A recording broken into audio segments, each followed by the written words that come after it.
que nos escucha a través de los medios de comunicación. Creo importante recalcar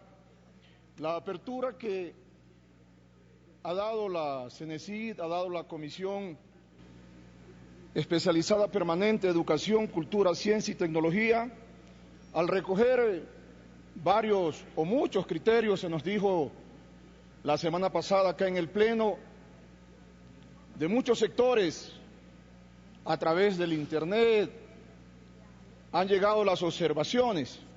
pero asimismo también debo manifestar que luego de leer detenidamente este proyecto de ley y observar que sí se habla en varios de los articulados de los derechos que tenemos los pueblos y nacionalidades en lo referente a nuestro saber ancestral, puedo sacar como conclusión que de toda esa gama de criterios recibidos, nosotros los pueblos y nacionalidades aún tenemos que manifestar cómo creemos que este proyecto de ley debe ser aprobado. Debo indicar también que nuestra revolución ciudadana construye un proceso de cambio radical para crear un socialismo del buen vivir, una sociedad incluyente, solidaria y justa. Genera una revolución del conocimiento y de las capacidades, donde prevalece la igualdad de derechos y de oportunidades, donde el conocimiento, más que un medio para saber y para obtener, es un instrumento para la libertad individual, la emancipación social y para vivir y convivir bien. Es decir, para encontrar la libertad, satisfacer las necesidades, garantizar los derechos, cambiar el patrón de acumulación y redistribución y vivir en armonía con la naturaleza. Este proyecto de ley de innovación tiene un reto muy grande, el emparejamiento tecnológico científico con nuestros saberes ancestrales de los pueblos y de las nacionalidades. Es así que se produce un encuentro entre disciplinas muy diferentes, en donde nosotros, los pueblos y las nacionalidades, permitiremos la innovación en nuestros saberes ancestrales, asociada a lo tecnológico, lo científico, lo industrial y lo creativo. En este contexto, los pueblos y nacionalidades podrían verse afectadas en sus formas de organización y trabajo y tendrían que asumir riesgos y renunciar a procesos ancestrales. Es por esto que es necesario proponer cambios que aseguren que los derechos de los pueblos y de las nacionalidades no se vulneren. Es por ello que nosotros fundamentamos nuestra ponencia en el convenio 169 de la OIT y obviamente también en nuestra Constitución, que garantiza los derechos de los pueblos y de las nacionalidades. Permítanme, compañeros de la Comisión, presentar varias observaciones a estos dos primeros capítulos que estamos debatiendo en este Pleno. Considero que en los considerandos debe incluirse el convenio 169 de la OIT en los artículos 1, 3, 4, numeral 1. Bajo el principio fundamental, el código debe mantener la misma redacción,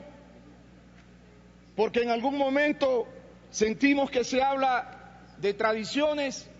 y en otro momento se habla de saberes ancestrales. Para nosotros, los pueblos y las nacionalidades, mayor fuerza tiene el saber ancestral, y es allí donde debemos contemplar, sí, una tradición. Por lo tanto, hay que tener una relación en la redacción de este proyecto de ley. En cuanto al Sistema Nacional de Ciencias y Tecnología, Innovación y Saberes Ancestrales, en el título 1, numeral 6, en donde se involucra la participación, considero de que debe decir el numeral en el artículo 6, en el literal F, las comunidades, pueblos y nacionalidades indígenas, a través de sus aportes en el ámbito y saberes, porque la participación no solo debe limitarse a cierto sector de los pueblos y nacionalidades, también se nos debe incluir en este texto a los pueblos al pueblo afroecuatoriano y al pueblo montubio, porque es así como lo reza nuestra Constitución. En el artículo 9, en su último párrafo, también en donde se habla de la participación, creemos que no debe ser solamente para la formulación y la evaluación, sino también tal como lo tipifica la Ley Orgánica de Participación Ciudadana y Control Social, tiene que ser entonces en el ciclo completo de lo que es la participación ciudadana, en cuanto a la formulación, ejecución, evaluación y control. De la misma manera, creemos que en el capítulo 6, en donde hay un título que habla de los actores generadores y gestores del conocimiento académico, del conocimiento, luego en el articulado habla únicamente del conocimiento académico. Por lo tanto, si solo se va a hablar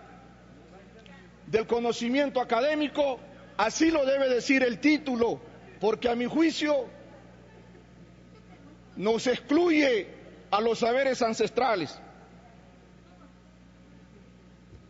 De igual manera, en el artículo 17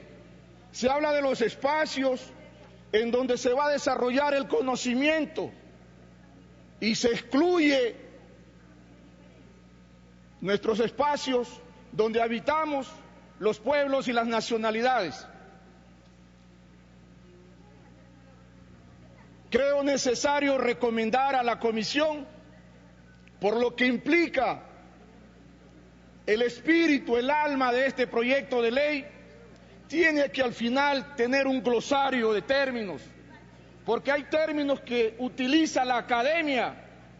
y tiene su significado y su valor, pero también nosotros, los pueblos y nacionalidades, tenemos nuestros propios términos y significados. Por lo tanto, no creemos que este proyecto de ley debe únicamente tener un valor científico, académico, solo para un sector.